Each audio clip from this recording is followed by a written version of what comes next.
Hello everybody, today I want to talk to you about the story of the Little Mermaid. I'm going to give you a review of the original one, tell you what it's about. That's by Hans Christian Andersen, the original tale, where it all started, and then I'm going to talk about the Disney version as well. So if we start with the original tale, I have just read this and oh my god, I loved it. So you have a little mermaid. She doesn't actually have a name. She's mermaid princess, Little Mermaid, that's it. She lives under the sea. Her father is king of the sea. Everything's going well. She's got beautiful sisters. She's got a great grandma.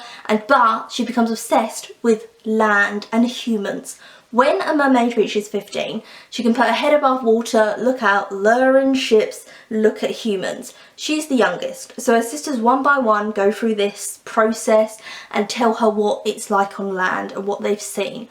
Her grandma tells her what she's seen and she becomes obsessed with this idea that like it's going to be better on land and she wants to see it. So she pokes her little head above the water and she sees this gorgeous prince and falls in love with him. His ship is in a wreckage, so then she rescues him, brings him to land, but she can't stay on land with him. She can't wait until he wakes up to say, hiya, I'm a mermaid, how you doing? She can't do any of that. She's got to go back in the sea.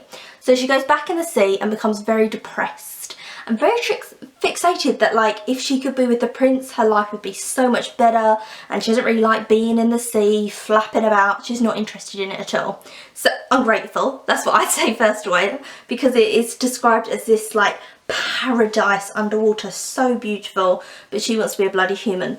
So she makes a deal with a sea witch, never a good idea, and the sea witch says to her, so you want this prince, and the mermaid also wants an eternal soul, which mermaids when they die become sea foam, they don't really do anything, that's it.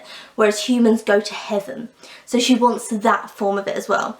So the sea witch says, if you can get that prince to fall in love with you and marry you, you'll get an eternal soul, you can keep your good old legs, but there are conditions to that. And the conditions are, you must give me your voice.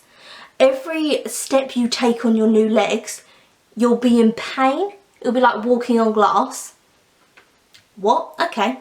So there's that one, and you can never see your family again. So she's like, yeah, sure, fine, I'm cool with that. Selfish. Gets her legs, goes up to land, starts hanging out with the prince, but she can't speak.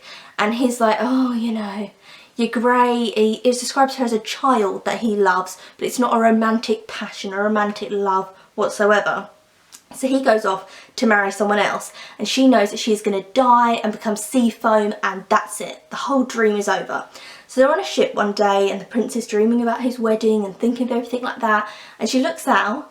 Who does she see? Her sisters, looking miserable and depressed. Their long luscious hair has all been cut off, and they say to her, hey, Little Mermaid, we've all given our hair to the sea witch to make a deal because we want you to come home. We want you to be okay. So here's the deal. Ungrateful. Listen, here's the deal. Your grandma, she's sick with worry, or her hair's fallen out. Everyone's depressed. You need to come back. So here is a dagger.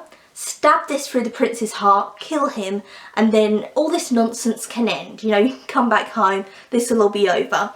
The little princess says, I can't do that, Little Mermaid, whatever, I can't do it. Throws the dagger away and just kind of admits her fate of, I'm going to turn into sea foam.